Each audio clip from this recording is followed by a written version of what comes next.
यहाँ इफ्तिताही तकरीब की अवामी जम्मू कश्मीर अवामी कॉन्फ्रेंस की। इसमें डेलीगेट्स को हमने बुलाया था और जम्मू से भी बहुत सारे दोस्त तशरीफ लाए थे। इसका इनेकाद जो है उसकी वजूहात ये थी कि हमने एक मरहले पे एक आपसी मीटिंग में ये सोचा था कि जो बेरोज़गारी और दूसरी परेशानियां सोसाइटी में बढ़ रही हैं इनका कैसे हल निकाला जाए। तो हमने जल्दी में उस वक्त एक ऑर्गेनाइजेशन बनाई थी जिसका नाम था crusade against unemployment and poverty. तो उसमें मुझे ख्याल था कि उसको हम बहुत आगे ले जाएंगे और हमारे नौजवान साथी जो हैं उनको हम अपने हाथ से अपना रिज़्क़ कमाने के ज़राया जो मैसर हैं जिसके लिए बजटेड स्कीम्स भी हैं उनसे फ़ायदा उठाने की तरकीब देंगे। लेकिन रियासत के हालात ऐसे हैं और यहाँ पर जो ब्यूरोक्रेसी का माइंड सेट है उसने हमारी कोशिशों को आगे चलने नहीं दिया। उसके बाद एक और मरहला आया जब हमने फिर कोशिश की कि भाई एक ऐसा थिंक टैंक वजूद में लाया जाए जो यहाँ के मसाइल पर गौर करे, मीटिंगें करे, सेमिनार्स करे, इंटेलेक्चुअल्स को बुलाए और साहिब राय लोगों को बुलाए यहाँ और उनकी बातें सुनने और फिर एक राय कायम करने के लिए कौम के सामने वो मसाइल रखे। तो अल्हम्दुलिल्लाह ये जो अवामी कॉन्फ्रेंस है ये एक लिहाज से वो थिंक टैंक भी है। ये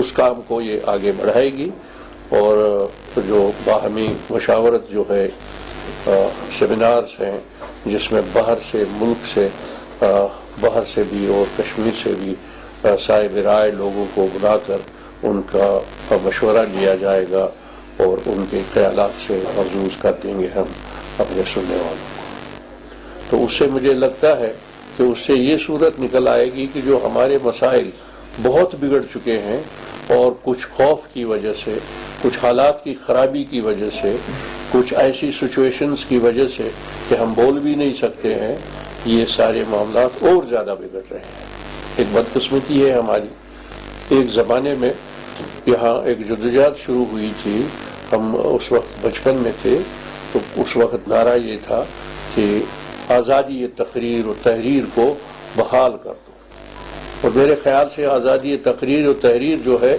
बहुत हद तक यहाँ बहाल हुई थी, बड़ी देर तक कायम रही। लेकिन आज की सिचुएशन ये है कि आज़ादी तहरीर और तकरीर के पर पूरा कदगन लगा हुआ है और अवाम जो है वो डर की वजह से बोल नहीं सकते। तो हमारी कोशिश ये होगी कि कम से कम इंटेलेक्चुअल्स जो है, सोचने वाले जो हैं, वो एक ऐसे प्लेटफार्म पे आते रहें और बोलते रहें ताकि कौम की रहनुमाई हो जाए कि सही सिमत क्या है।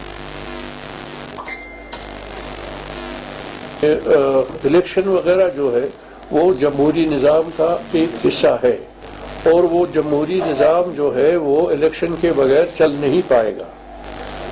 तो मुझे मालूम नहीं है अभी क्या रिस्पांस रहता है लोगों में और हमारे साथियों का क्या फैसला होगा। जो कल हमारी मीटिंगें होगी और उसमें फैसला लिया जाएगा कि इलेक्शन के सिलसिले में हमें क्या करना है। और मुझे उम्मीद है कि हमारे बहुत सारे साथी मुस्तैद हैं, वो असेंबली के इलेक्शंस में आना चाहते हैं, तो उस पर भी हम गौर करेंगे और आप लोगों को मुतल्ला करेंगे। अभी उसका फैसला नहीं हुआ, अभी उसका फैसला नहीं हुआ, कल परसों उसका फैसला हम करते हैं क्योंकि टाइम बहुत कम है और कुछ डर भी लग रहा है हम लोगों को कि इतने लिमिटेड टाइम में हम इतनी बड़ी कॉन्स्टिट्यूंसी जो है उसको एड्रेस कर सकेंगे कि नहीं कर सकेंगे।